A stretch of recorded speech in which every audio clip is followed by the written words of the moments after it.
Hey everyone, welcome to Simba Scholars ji students. आज हम जिस चैप्टर को क्लियर करेंगे उस चैप्टर का नाम है homeostasis and adaptation. So let's start. सबसे पहले इसके ऑब्जेक्टिव्स देख लेंगे।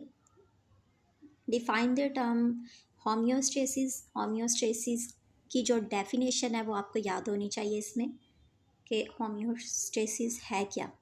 फिर I discuss the factors which affect homeostasis. वो असरात जो होम्योस्टेसिस पे असरअंदाज होते हैं। नेक्स्ट है define feedback mechanism and its component. Feedback mechanism और उसके कंपोनेंट्स का पता होना चाहिए।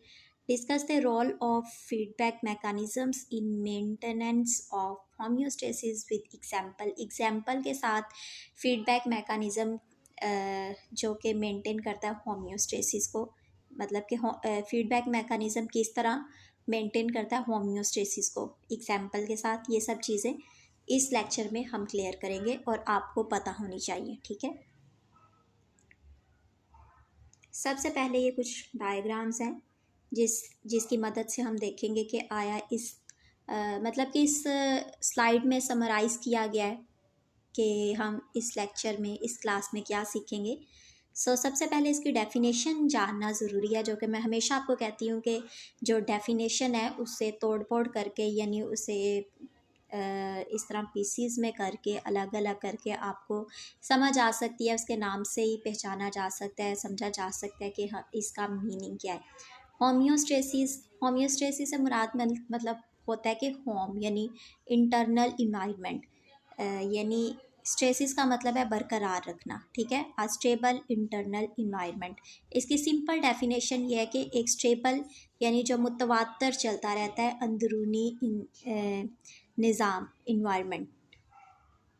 अब यहाँ पर ये है, देखेंगे क्या है कि homeostasis is a balancing act that can be thrown out of whack by environmental changes. इस एक तरफ देखिए मुकम्मल तौर पे एक वो डायग्राम है जो बिल्कुल स्टेबल है, दूसरी तरफ देखें तो जो कि स्टेबल नहीं है। अब थर्ड वन पे देखें जिसमें 1% डेड है, ठीक है। अब इस होम्योस्टेसिस का मतलब यही है कि बॉडी के इंटरनल इन्वायरमेंट को मुतवातर तौर पर यानी कंटिन्यूसली बरकरार रखना, ठीक है। नीचे लिखा है if the system can not restore balance it can lead to dead. अगर जो सिस्टम है ये बैलेंस बरकरार नहीं रखेगा तो बॉडी क्या हो जाएगी, डेड हो जाएगी, एक्सपायर हो जाएगी, ठीक है। देखिए लेट्स सपोज अगर सम पीपल, कुछ लोग ऐसा करते हैं कि जो पिलो लेकर सोना पसंद नहीं करते। इन केस अगर आपके ब्रेन को मतलब कि देखें अगर आपके ब्रेन की जो पोजीशन है स्कल की वो स्टेबल नहीं है, अगर हमारा जो ब्रेन है यानी हमारा स्कल है वो थोड़ी सी नीचे है हमारी बॉडी से, तो क्या होगा कि जो ब्लड की सर्कुलेशन है वो हमारी बॉडी की तरफ ज़्यादा जाएगी। अब ये है कि जब हम सोए होते हैं तो हम तो सेमी कॉन्शियस होते हैं, कुछ लोग ऐसे होते हैं यानी सोए हुए भी उन्हें पता हो रहा है कि इर्द गिर्द के इन्वायरमेंट में क्या हो रहा है, लेकिन ज़्यादातर 99% जो लोग हैं वो ऐसे सोते हैं, या 90% कुछ ऐसे सोते हैं कि उन्हें नहीं पता होता कि इर्द गिर्द के इन्वायरमेंट में क्या हो रहा है, मतलब कि वो बिल्कुल ही अनकॉन्शियस होते हैं। लेट्स सपोज आप देखें कि अगर हम कभी सुबह उठें तो हमारा कोई बाजू दर्द कर रहा होता है या सम टाइम कोई कंधा दर्द कर रहा होता है, तो वो इस वजह से होता है कि हम एक ही साइड पे सोए रहे हैं तो बैलेंस आउट हो गया, यानी ब्लड सर्कुलेशन जो है वो रुक गई है, ठीक है। तो ये है कि हमारी बॉडी का इक्विलिब्रियम स्टेट में होना यानी स्टेबल होना बहुत ज़रूरी है। मैं बता रही थी कि अगर हमारी ब्रेन को ब्लड की सप्लाई ज़्यादा पहुंचेगी, ज़्यादा जा रही है, तो ये है कि देखें हम अनकॉन्शियस होते हैं तो वो 1 घंटा जाएगी, 2 घंटा जाएगी, तो इसकी लिमिट भी है ना। तो इससे क्या हो सकता है कि हमारे ब्रेन की डेथ हो जाएगी। और डेफिनेटली जब हमारा ब्रेन ही जो कि हमारा कंट्रोल सिस्टम है पूरी बॉडी का, तो वो ही नहीं रहेगा तो इट्स मीन कि पूरी जो ह्यूमन बॉडी है वो डैमेज होगी। ये फिर डायग्राम की मदद से ही समझाया गया है कि एक तरफ देख लें एक फैट पर्सन है यानी हेल्दी पर्सन है, दूसरी तरफ ऐसे लोग हैं जो कि लाइक चूज़े बहुत ज़्यादा अनहेल्दी हैं, स्लिम हैं। लेकिन जब एक तरफ उनकी कंसंट्रेशन ज़्यादा हो गई है तो वो जो हेल्दी पर्सन है वो गिर गया, ठीक है।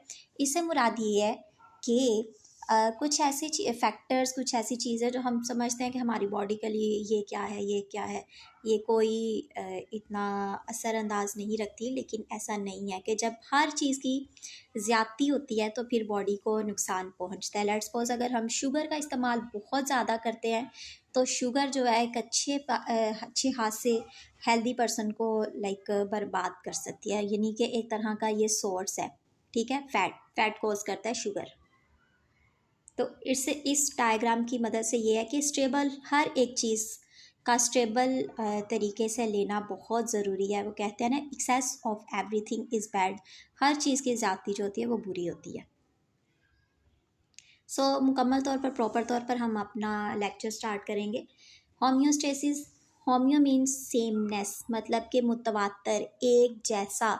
स्टेसिस से मुराद स्टैंडिंग स्टिल, मुसलसल, मतलब कि किसी चीज़ का बरकरार रखना। देखें, हमारी जो बॉडी है इसमें जो सारे ऑर्गन्स हैं ये फंक्शन करते रहते हैं। इसमें जो मेटाबॉलिज्म है यानी एक्शंस रिएक्शंस चल रहे होते हैं। देखिए, अगर हम सोए हुए हैं तो ऐसा तो नहीं है कि हमारा हार्ट जो है वो रेस्ट कर रहा है जी, वो ब्लड सप्लाई नहीं कर रहा, ब्लड की प्योरीफिकेशन नहीं हो रही, ऐसा नहीं है। हम सोते भी होते हैं तो हमारे सारे ऑर्गन्स जो हैं वो अपना वर्क कर रहे होते हैं, ठीक है। तो इनका स्टेबल रहना बहुत ज़रूरी है। Homeostasis is the condition of equilibrium, ये एक बैलेंस की मुतवातर यानी एक जैसी रहने वाली कंडीशन है इन द बॉडीज़, बॉडी के अंदर। Internal environment due to the ceaseless interplay of the bodies many regulatory processes, मतलब कि वो इंतज़ाम हमारे बॉडी में जो कि चेंजेस आते रहते हैं, लाइक हम पोजीशन चेंज करते हैं, या हम कोल्ड वेदर से हॉट वेदर में जाते हैं, या हॉट वेदर से कोल्ड वेदर में जाते हैं। मतलब कि हर वो चीज़ जो हमारी बॉडी पर अप्लाई हो रही होती है, चाहे वो हमारे खाने से है, चाहे वो हमारे बाहर के इन्वायरमेंट की वजह से है, चाहे वो हमारी एक्टिविटीज़ की वजह से है, लेकिन उन सब चीज़ों के बावजूद जो हमारी बॉडी का मैकेनिज़्म है वो स्टेबल रहता है। फिर ये इसी की सारी डेफिनेशंस हैं, कुछ मेन पॉइंट्स हैं इसमें देखेंगे। Homeostasis is a dynamic condition, homeostasis एक डायनेमिक कंडीशन है। डायनेमिक से मुराद ये है कि जो एक्टिविटीज़ चलती रहती है, मुतवातर तौर पर चलती रहती है। जैसे कि मैंने ऊपर बहुत अच्छे से एक्सप्लेन किया कि हमारी बॉडी वर्कआउट कर रही होती है, करती रहती है मुसलसल, जैसे कि हम रेस्ट पे भी हों लेकिन हमारे ऑर्गन्स अपना काम करते करते जाते हैं। तो ये होम्योस्टेसिस यानी अंदरूनी जो हमारा इंटरनल इन्वायरमेंट है, इंटरनल बॉडी का वर्क है, वो चलता ही रहता है। In response to changing conditions the body equilibrium can shift among points in a narrow range that is compatible with maintain life. इससे मुराद ये है कि ऐसी कंडीशन जिसमें हमारी बॉडी अपनी पोजीशन चेंज करती है, अपनी हालत चेंज करती है, जो कि मैंने पहले बताया कि हम वेदर को फेस करते हैं या कुछ खाते हैं तो वो सब चीज़ें अप्लाई होती हैं हमारी बॉडी पे। तो इसके बावजूद इन इन सब चीज़ों के अप्लाई होने के बावजूद जो इंटरनल इन्वायरमेंट है इसे बरकरार रखना थोड़ा मुश्किल है। जैसे देखें, कुछ लोगों को शुगर होती है, अगर वो कुछ ऐसी चीज़ खाएंगे जिससे उनकी शुगर बढ़ रही है तो डेफ़िनेटली उनकी तबीयत ख़राब होगी। कुछ ऐसे लोग हैं जिन्हें बीपी का इशू होता है, बीपी हाई हो जाता है या लो हो जाता है, अगर वो कुछ नमकीन चीज़ें खाएंगे तो डेफ़िनेटली उनका बीपी हाई हो जाएगा, ठीक है। तो इन सब चीज़ों को मुतवातर यानी स्टेबल तरीके से डील करना बहुत ज़रूरी होता है। एग्जाम्पल इसकी दी गई है।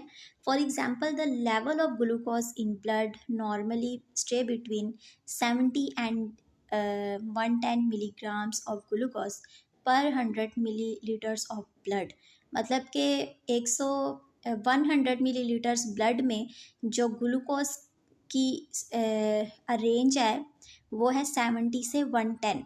अगर देखिए, अगर इससे कम होती है तो भी हमारी बॉडी पे अफेक्ट होगा, अगर इससे ज़्यादा होती है तो भी डेफिनेटली हमारी बॉडी पे अफेक्ट होगा। और इसमें एक सबसे मोस्ट इम्पॉर्टेंट MCQs है, वो ये है कि 70 एंड 110 मिलीग्राम्स ऑफ ग्लूकोज पर 100 मिलीलीटर्स ऑफ ब्लड, ठीक है। ये MCQs है, ये आ सकता है और वाइवा में भी आपसे पूछा जा सकता है, ठीक है। और ऊपर से ये भी है, ये सिंपल सी डेफिनेशन है लेकिन समटाइम्स स्टूडेंट्स कंफ्यूज हो जाते हैं, ठीक है। कुछ भी वो ऐसे डेफिनेशन दे सकता है, homeostasis is a dash condition, dynamic condition है, या इसके साथ फर्दर वो कुछ ऑप्शंस दे देगा। और सबसे ऊपर मैं बताना भूल गई कि होम्योस्टेसिस की डेफिनेशन आपको वाइवा के लिए याद होनी चाहिए। स्टूडेंट्स, ये सारी चीज़ें मैं आपको साथ साथ में इसलिए बताती हूँ ताकि आप चीज़ों को सीख भी रही हैं, लेकिन MCQs और उसके बाद फर्दर आपका जो वाइवा है वो भी तैयार होता जाए, ताकि आपको बाद में प्रॉब्लम फेस करना ना पड़े। और जो बात मैं हमेशा सबसे पहले कहती हूँ कि अपना टीचर खुद बन जाएं।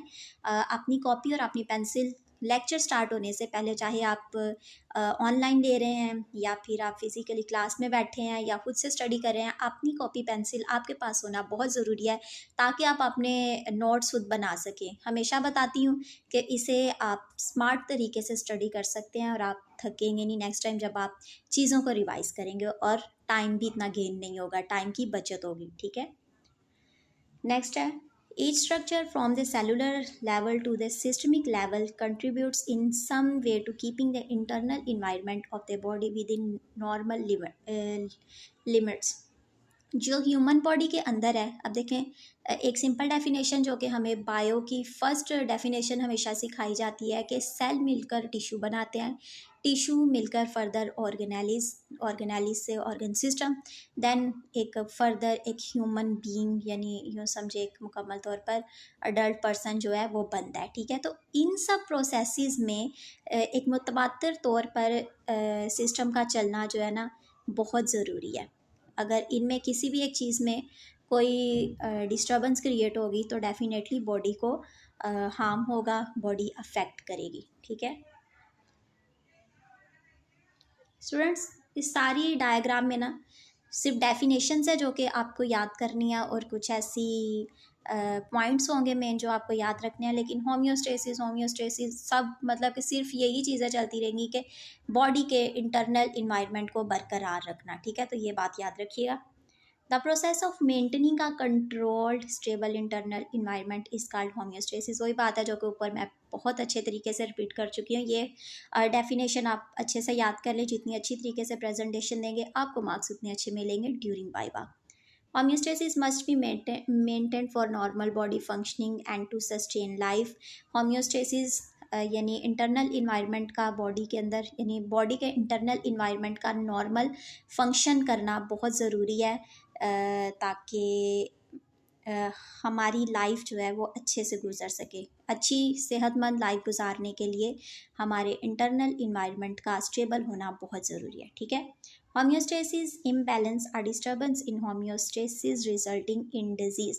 होम्योस्टेसिस अगर इंटरनल इन्वायरमेंट जो है वो ख़राब हो गया तो वो क्या रिज़ल्ट कॉज करेगा, इसकी रिज़ल्ट में डिजीज़ कॉज होगी, ठीक है। ये एक घुमा फिरा के देने वाला MCQs है कि homeostasis imbalance result as a, तो क्या सिंपल डेफिनेशन है कि अगर होम्योस्टेसिस इंटरनल इन्वायरमेंट ख़राब होता है तो वो डिज़ीज़ कॉज करेगा, ठीक है, डिज़ीज़ कॉज करेगा। ये आपसे वाइवा घुमा फिरा के अगर कोई टीचर ऐसा मिल जाए तो आपसे पूछ भी सकते हैं और MCQs भी आ सकते हैं। तो आपने परेशान नहीं होना, हमेशा कहती हूँ स्मार्ट वर्क करें और अच्छे तरीके से चीज़ों को अंडरस्टैंड करें, और परेशान नहीं होना, हमेशा सोचे समझे। और पहली बात यह कि गौर से आप टीचर का जो क्वेश्चन है ना पहले उसे गौर से सुनें, फिर उस पर गौर करें और फिर उसके ऊपर रद्द अमल करें। नेक्स्ट ये डायग्राम के थ्रू बताया गया है, सिंपल ये है, क्या है, stimulus produces. Number 1 left side पे देखें, नंबर 1 से स्टार्ट करेंगे। Stimulus produces changing in variable, पहले ये रीड कर लेते हैं, उसके बाद मैं आपको एक्सप्लेन करूँगी। नंबर 2 पे change detected by receptor, input information send along afferent pathway to then output information sent along afferent pathway to then response of effector feedback to influence magnitude of stimulus and returns variable to homeostasis। then क्या है, variable in homeostasis। Simple इसकी summarise, इसकी जो summary ये है कि सबसे पहले एक स्टिमुलस, यानी फ़र्ज़ करिए एक बैक्टीरिया है, वो एंट्री करता है हमारी बॉडी के अंदर, ठीक है। अब बॉडी के अंदर जो रिसेप्टर्स हैं, यानी जो बॉडी का मैकेनिज़्म है, वो उसे कबूल करते हैं, ठीक है। फिर अब वो जो स्टिमुलस है वो कॉज करता है, बीमारियां कॉज करता है या जो भी उसका अफेक्ट है, ठीक है।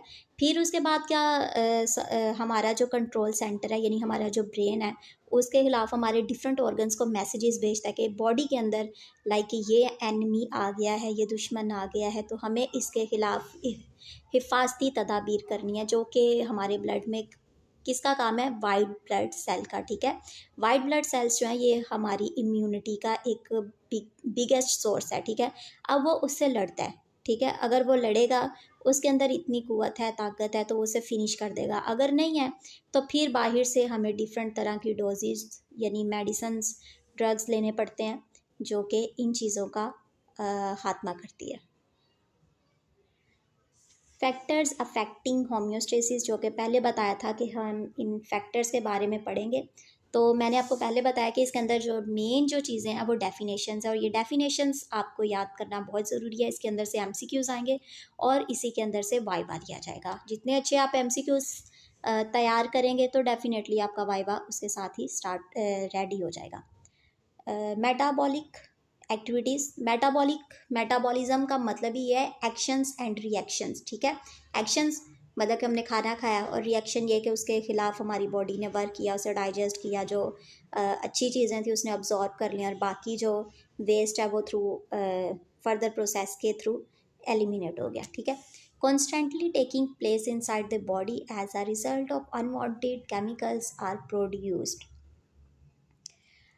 मतलब कि ये वो एक्शंस और रिएक्शंस है जो हमारी बॉडी के अंदर हो रहे होते हैं। जैसे सिंपली इसकी ये डेफिनेशन है कि हमारी बॉडी के एक्शंस और रिएक्शन, जो कि मैंने पहले बताया है, कि जब भी कोई चीज़ हमारे अंदर जाएगी, हम खाएंगे लेंगे, चाहे वो खाना है, मील है, या फिर मेडिसन है, कुछ भी है, या एक्टिविटीज़ जो हमारी बॉडी ने किया, लेट्स सपोज कि हमने एक्सरसाइज की है, या फिर हम कोई 2 घंटे 3 घंटे चलते रहे हैं, तो वो भी समझ लो एक तरह की एक्सरसाइज है। तो हमारी बॉडी ने उसके खिलाफ रद्द अमल किया है। कॉन्स्टेंटली मतलब मुतवातर तौर पर taking place inside the body, body के अंदर हो रही एक्टिविटीज़ हैं as a result of unwanted chemicals are produces, वो केमिकल्स जो कि हमारी बॉडी में प्रोड्यूस हो रहे होते हैं, ठीक है।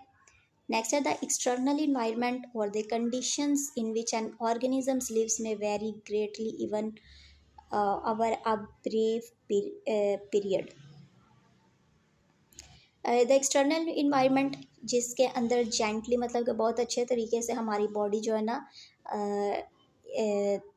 मतलब कि सरवाइव करती है, जो कि मैंने पहले आपको बता दिया है कि जैसे एकदम से हम हॉट वेदर से कोल्ड में जाएंगे, या कोल्ड वेदर से बाहर जाते हैं, लेट्स सपोज कि हम एसी में 2-3 घंटे रहे हैं, उसके बाद हम निकल के बाहर कड़ी धूप में चले गए हैं, तो एकदम से जो बॉडी के अंदर जो चेंज आया ना, उसके खिलाफ हमारी बॉडी ने एक्शन लिया है कि उसने उसे मेंटेन किया है। समटाइम देखें कुछ लोगों की बॉडी, कुछ लोगों का इम्यूनिटी सिस्टम इतना वीक होता है कि वो इन चीज़ों को बर्दाश्त नहीं कर सकते। लेट्स सपोज अगर कोई वेदर थोड़ा सा ख़राब हुआ है और ठंडा मौसम हो गया है गर्मी के मौसम में, और बच्चों ने नहा लिया है या अडल्ट्स हैं, और अगर उनका हेड जो है वो गीला हो गया और फिर वो उसी गीले सर को लेके, या अगर उन्होंने बाल खुश्क किए भी हैं, उसके बावजूद वो रात को फ़ैन के नीचे सोएंगे, तो सुबह 99% रिज़ल्ट है, ये श्योरिटी है कि उन्हें फ्लू लगा होगा या उन्हें फ़ीवर हो जाएगा, ठीक है।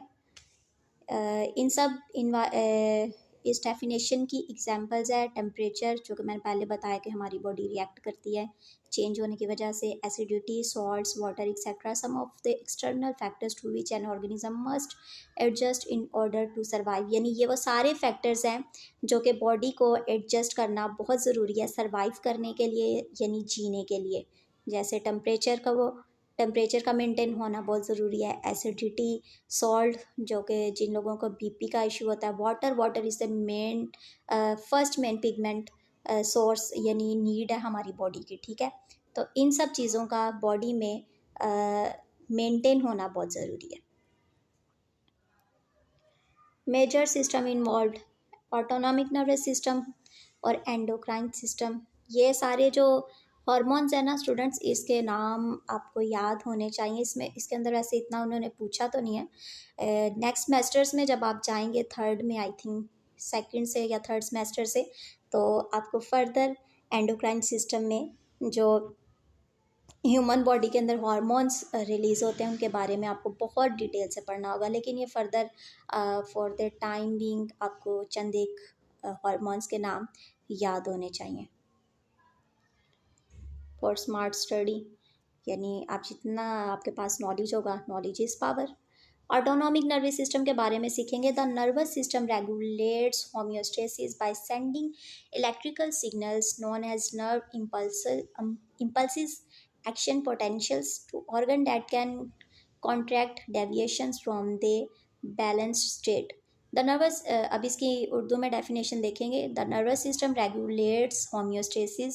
नर्वस सिस्टम की जगह हम लगा लेते हैं ब्रेन, जो कि हमारा ब्रेन रेगुलेट करता है हमारे अंदरूनी इंतज़ाम को बाय सेंडिंग इलेक्ट्रिकल सिग्नल्स यानी मैसेजेस भेजता है दूसरे हमारे बॉडी के पार्ट्स को, जो कि मैं आपको पहले भी बता चुकी हूँ, एज अ नर्व इम्पल्सिस, हमारी नर्व्स के थ्रू। ठीक है, अब ये सारे प्रोसेस को क्या कहते हैं? इसे कहते हैं action potentials. Main important MCQs है और ये ज़रूर आएगा, ये अपनी नोट्स के ऊपर नोट कर लें, नोट डाउन कर लें, लिख लें। ठीक है, ये सारे इंतज़ाम को, यानी का नर्वस, हमारे ब्रेन का हमारी बॉडी को मैसेजेस भेजने का जो प्रोसेस है वो क्या कहलाता है?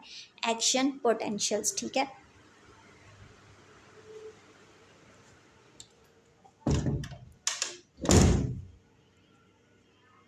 नेक्स्ट है endocrine system. The endocrine system includes many glands that secrete messenger molecules called hormones into the blood. जो हमारा एंडोक्राइन सिस्टम है, इसमें बहुत सारे ग्लैंड्स मौजूद होते हैं जो कि क्या सिक्रीट करते हैं, जो कि सिक्रीट करते हैं मैसेंजर मॉलिक्यूल्स और मोलेक्यूल्स दोनों, इसकी प्रोनाउंसिएशन दुरुस्त है, आप कुछ भी कह सकते हैं। और ये क्या कहलाते हैं? Hormones into the blood. यानी एंडोक्राइन सिस्टम का ग्लैंड्स के थ्रू जिन चीज़ों से, यानी जिस लिक्विड से वो मैसेजेस भेजता है, तो वो क्या कहलाते हैं? हॉर्मोन्स। ठीक है, नेक्स्ट है nerve impulses typically cause rapid changes but hormones usually work more slowly. जो नर्व इम्पल्सिस है ना, ये बहुत जल्दी एक्शन कॉज करती है, बट जो हॉर्मोन्स है ना, ये वर्क कम, उसकी निस्बत कम करते हैं। देखें, हमारी नर्व इम्पल्सिस यानी नर्व्स के अंदर क्या जा रहा है? Blood.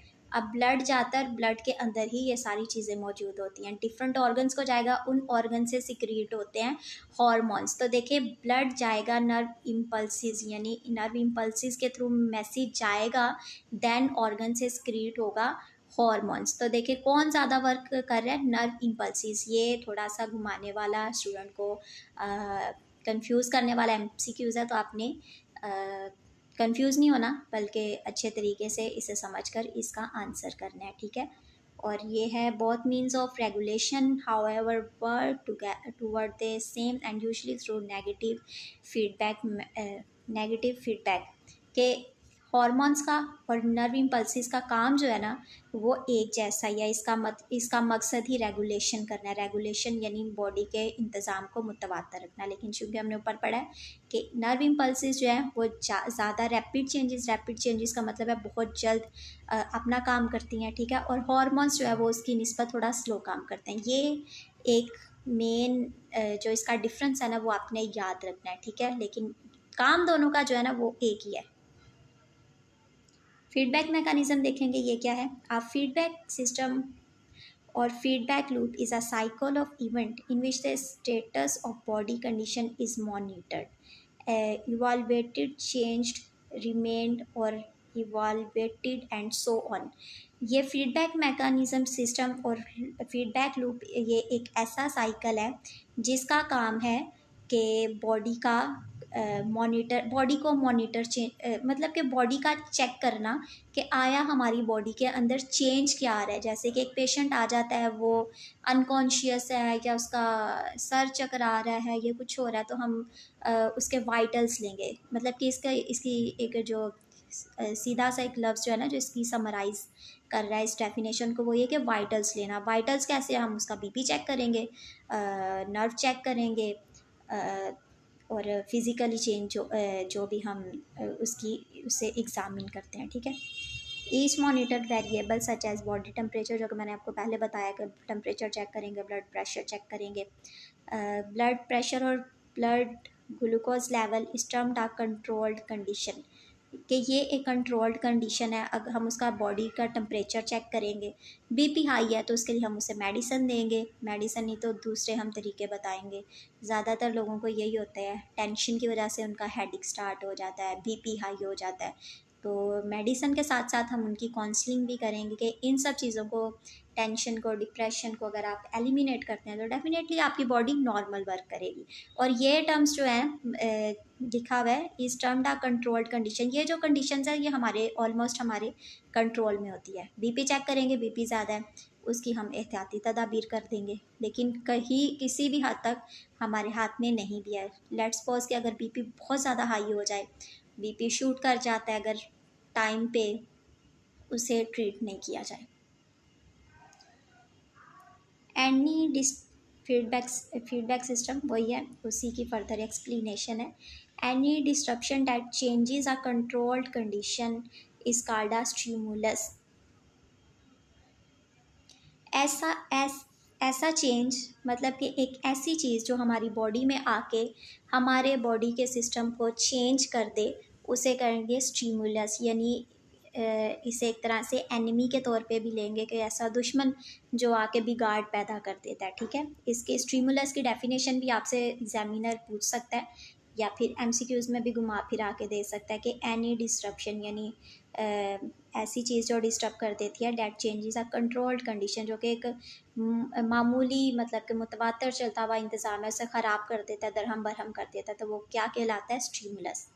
A feedback system includes three basic components. अब फीडबैक सिस्टम में 3 बेसिक कंपोनेंट्स होते हैं।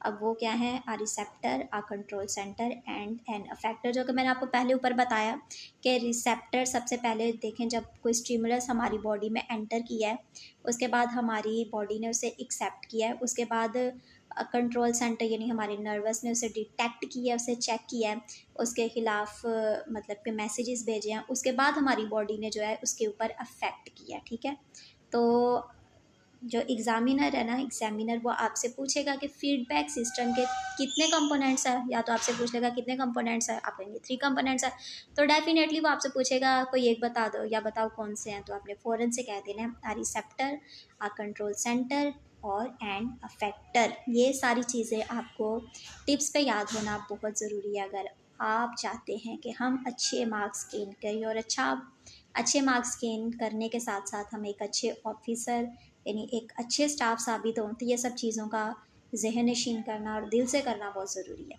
बाकी आपकी मर्ज़ी है। ये भी एक नॉर्मल डेफिनेशन है, मतलब कि एक डायग्राम के थ्रू सिखाया गया, हम देख लेते हैं। सम स्टिमुलस डिस्टर्ब्स होम्योस्टेसिस बाय, कुछ ऐसे स्टिमुलस होते हैं, एनिमीज़ होते हैं, जो कि होम्योस्टेसिस को यानी नॉर्मल इंतज़ाम को डिस्टर्ब करते हैं। कैसे? देखते हैं। इंक्रीजिंग ब्लड प्रेशर, देखें ब्लड प्रेशर इंक्रीज़ हो गया, अब क्या हुआ? Receptors, baroreceptors in certain blood vessels send, यानी देखें अब ब्लड के अंदर ये चीज़ आ गया, अब वो सेंड कर रहा है इनपुट नर्व इम्पल्सिस, वो चीज़ आ गई जो मैंने बताया कि हमारे ब्रेन को मैसेज आता है। Control centre, brain interprets input and send, brain उसे डिटेक्ट करता है जो मैंने पहले बताया, और मैसेज सेंड कर देता है। ठीक है, यहाँ पर ना एक बहुत इंपॉर्टेंट एमसीक्यूज़ है, वो ये है कि which one is the control centre of our body. ठीक है, तो ये नॉर्मल सी डेफिनेशन है, लेकिन स्टूडेंट्स इसमें कंफ्यूज हो जाते हैं। तो ब्रेन हमारी बॉडी का कंट्रोल सिस्टम है। देखिए, हम कुछ भी सोचते हैं, हम समझते हैं, हम जवाब देते हैं, हम एक्ट करते हैं, हम रिएक्ट करते हैं, हम वर्क करते हैं, कुछ भी करते हैं तो हम सोचते हैं। अगर हम देख भी रहे हैं तो हमारे दिमाग तक उसके सिग्नल्स जा रहे हैं। ठीक है, सोचते हम ब्रेन से हैं। अगर हमारे फीट काम कर रहे हैं, हम उठ के जाना चाह रहे हैं, वॉक कर रहे हैं, कुछ भी कर रहे हैं, तो हमारा ब्रेन सोचता है। ठीक है, तो इस बात को ज़हन-नशीन करना बहुत ज़रूरी है। उसके बाद है आउटपुट आता है नर्व इम्पल्सिस अफेक्टर्स, यानी हार्ट और ब्लड वेसल्स, जो कि मैंने बताया ऑर्गन्स तक लेकर जाती हैं, वहाँ से हार्मोन सिक्रीट्स होते हैं, फिर उसके खिलाफ फर्दर इन्वेस्टिगेशन होती है। Or decrease in heart rate decreases blood pressure, बढ़ा हुआ हार्ट रेट जो है वो डिक्रीज़ कर देता है यानी बढ़ा देता है ब्लड प्रेशर को, ठीक है। फिर इसके return to homeostasis when response bring blood pressure back to normal. तो इसके खिलाफ क्या होगा कि नॉर्मल ब्लड प्रेशर जो है वो नॉर्मल हो जाता है।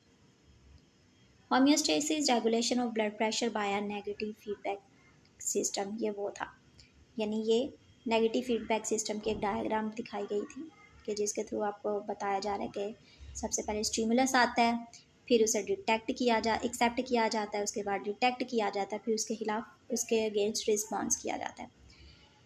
फिर है रिसेप्टर की डेफिनेशन याद कर लें। A receptor is a body structure that monitors changes in a controlled condition and send input to a control centre. पहले मैंने कहा कि एक स्टिमुलस एंट्री करेगा, उसके बाद उसे एक्सेप्ट किया जाएगा, यानी उसे चेक किया जाएगा, डिटेक्ट किया जाएगा, एक्सेप्ट किया जाएगा, यानी रिसेप्टर जो है उसकी खिलाफ रिस्पॉन्स करता है और किसे भेजता है, हमारे ब्रेन को। अ receptor is a body structure, receptor body system का वो इंतज़ाम है that monitors changing in a controlled condition, जो कि मॉनिटर करता है, जो कि देखता है कि बॉडी में कोई ख़राबी आ गई है और फिर सेंड कर देता है input to a control centre, हमारे ब्रेन को सेंड करता है, ठीक है। For example certain nerves ending in the skin sense temperature and can detect changes such as a dramatic drop in temperature, यानी अगर हमारी स्किन ठंडी पड़ रही है, हमारा बीपी डाउन जा रहा है, तो ये सारे ये सिग्नल्स हमारे ब्रेन को जाएंगे। अब कंट्रोल सेंटर की डेफिनेशन मैंने आपको पहले कहा कि इसमें सबसे ज़्यादा डेफिनेशंस ही हैं, ये आपको टिप्स पे याद करना बहुत ज़रूरी है। ऐसा करें कि दो दो तीन तीन लफ्ज़ का इनका टू द पॉइंट आप डेफिनेशन सीखेंगे ना, समझेंगे, तो आगे से एक लॉन्ग डेफिनेशन बनाने में या लिखने में आपको प्रॉब्लम नहीं होगी।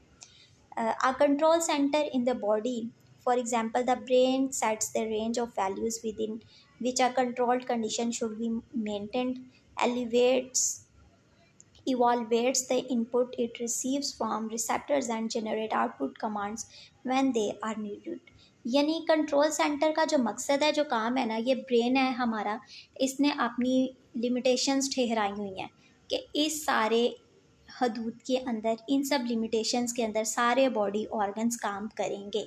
लेकिन अगर किसी वजह से किसी ऑर्गन में कोई ख़राबी आती है, यानी कोई भी चेंज हमारी बॉडी में आता है, तो उसके ख़िलाफ़ हमारा जो नर्वस सिस्टम है वो रिस्पॉन्स करता है कि बॉडी में कोई चेंज आ रहा है, ठीक है।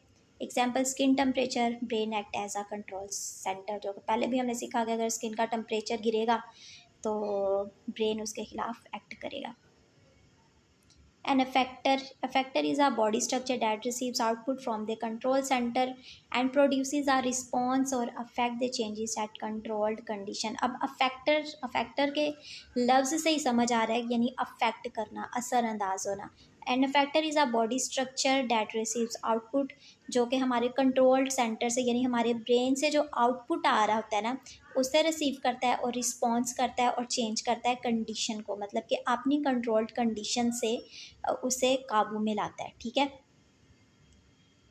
एवरी ऑर्गन्स और tissues in the body can behave as an effector, मतलब कि हमारे बॉडी ऑर्गन्स जो हैं और जो ऑर्गन्स में हमारे सेल्स हैं, टिश्यूज़ हैं, वो अफेक्टर के रिस्पॉन्स में काम करते हैं, ठीक है। लेट्स सपोज अगर हमारा बीपी हाई हो रहा है या हमारा बीपी लो हो रहा है, तो जो हमारे अडर्नल ग्लैंड्स जो कि हमारी किडनी में मौजूद है, ठीक है, ब्रेन उसे मैसेज भेजेगा और वहाँ से कुछ सिक्रेट होगा, यानी हार्मोन सिक्रेट होगा। अब वो सिक्रेट क्या करेंगे कि वो ब्लड प्रेशर को वो कम करेगा, ठीक है, या ज़्यादा करेगा, जो भी हमारी बॉडी के अंदर जिस तरह से भी हमारी नीड है। जैसे कि ह्यूमन बॉडी में नॉर्मल प्रोसेस है कि अगर हमने डिफीट करना है, यानी बॉडी में यूरन की कंसंट्रेशन, यानी एक नॉर्मल प्रोसेस के थ्रू पर्सन को यूरन आ रहा है, तो हमारा जो ब्लैडर है वो रिस्पॉन्स करेगा कि अब ये फिल हो चुका है, अब बारी है कि इसे स्क्रीट किया जाए, यानी इसे फिल किया जाए। तो सिग्नल्स हमारे थ्रू द ऑर्गन्स हमारे ब्रेन तक जाते हैं कि हाँ, इसे वॉशरूम की ज़रूरत है, तो फिर हमारी नॉर्मल बॉडी जो है वर्क करती है, ठीक है। तो ये सब बॉडी टिश्यूज़ के सेल्स के थ्रू, ऑर्गन्स के थ्रू हमारी बॉडी काम करती है, ठीक है। या फिर अगर हमें सोना है, हमें नींद आ रही है, तो भी ऑर्गन्स के थ्रू हमें हमारे ब्रेन को मैसेज आता है कि हमें हमारे ह्यूमन बॉडी को नींद की ज़रूरत है, या अगर हमें सर्दी महसूस हो रही है तो भी मैसेज हमारे ब्रेन को जाएगा कि सर्दी महसूस हो रही है। अगर हमारी हार्ट बीट तेज़ होती है तो भी मैसेज हमारे ब्रेन को जाएगा। नो मतलब कि हमारी बॉडी का हर एक ऑर्गन जो है ना, ये एक दूसरे से कनेक्टेड है, एक दूसरे को मैसेजेस भेजते हैं, देन जाता है हमारे हमारे कंट्रोल सिस्टम को, यानी हमारे ब्रेन को, और फिर ब्रेन फर्दर इनकी प्रोसेस में, इसके रिलीफ में काम करता है। When your body temperature drops sharply, your brain control center send nerve impulses output to your skeletal muscle effectors, जो कि मैंने पहले भी ऊपर बताया कि अगर हमारे बॉडी का टेम्परेचर गिर रहा है तो हमारा जो ब्रेन सिस्टम है, ये हमारे स्केलेटल मसल को मैसेज करेगा, मतलब फिर थ्रू दी नर्व सिग्नल्स आएंगे कि हमारे बॉडी का टेम्परेचर हाई हो रहा है या लो हो रहा है, तो उसके थ्रू हमारे डिफरेंट फर्दर जो ऑर्गन्स है वो काम करेंगे। ये भी डायग्राम के थ्रू बताया गया, ज़्यादा इस पर हमें टाइम देने की ज़रूरत नहीं है, वही सारी चीज़ें हैं जो कि मैं आपको अच्छे से एक्सप्लेन कर चुकी हूँ। ये से देख लेते हैं।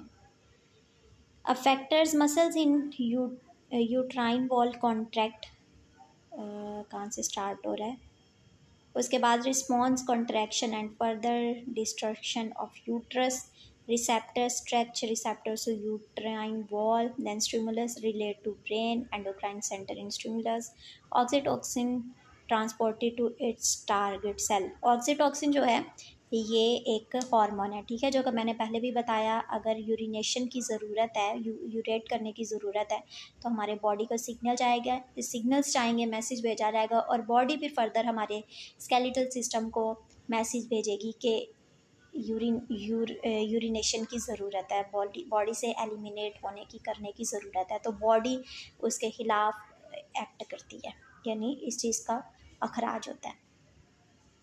ओके, ये इसका रेफरेंस है। तो thank you so much students.